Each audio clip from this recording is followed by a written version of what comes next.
Read, think, digest, and make it an integral part of your life. Welcome to my channel Pustak Parichay. Today, I am going to tell you story from Sham's mother book, Protecting Self-Respect. There was a marriage function in the village. While the function was going on, one priest from bride's family and one priest from the groom's family were given dakshina. One who extends hands gets dakshina. When people go to attend the wedding function, children sit with their elders. They tell their children we should not stretch our hands to get dakshina. Sham went for the wedding and sat among the children. They were all classmates. By that time, a person came to give dakshina. Many children put their hands to receive dakshina. Sham also joined them. He went running to show the coin to his mother. Mother questioned, "Where did you get that money?" "I received at the wedding," Sham replied. Her expression changed. She was very sad. "Mother, take this money. I have not stolen this," Sham said. Mother said, "Sham, we are poor, but we belong to grahasthas. We are not preachers. We have no right to get dakshina.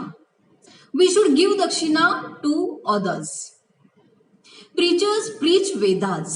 They perform rituals and they have no land or any other occupation. Dakshina is the only way of earning for them."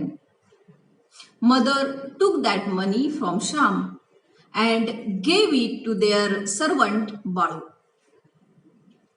In Europe, children are taught to be proud since childhood. Enjoying on the earnings of parents is also considered as an insult. Self-dependency is the foundation of Western education. Instead of feeding a lazy person free of cost, one should get work done by him. Feeding the workless person is an insult to God. There is salvation in hard work. Receiving anything without hard work is downfall. The day these thoughts came to the mind and are seen in the behavior of people, that day would be the golden day for our country. This should be taught at home as well as in schools. Begging due to poverty and lazing all the time due to richness, both are considered as wrongs. A person who sweeps the road, a farmer working in the field without caring for the hot sun or pouring rain, a cobbler, all are definitely better and greater than a lazy person. One should create something new. Create new thoughts, create grains, create cleanliness, and create what is good for our country. Then you have the right to live. The countries which do not learn the lessons of self-dependence would beg from others. Sham's mother taught him self-respect. She taught him to give but not to receive from others. From this story, we understand the importance of value, self-respect and hard work. Thank you.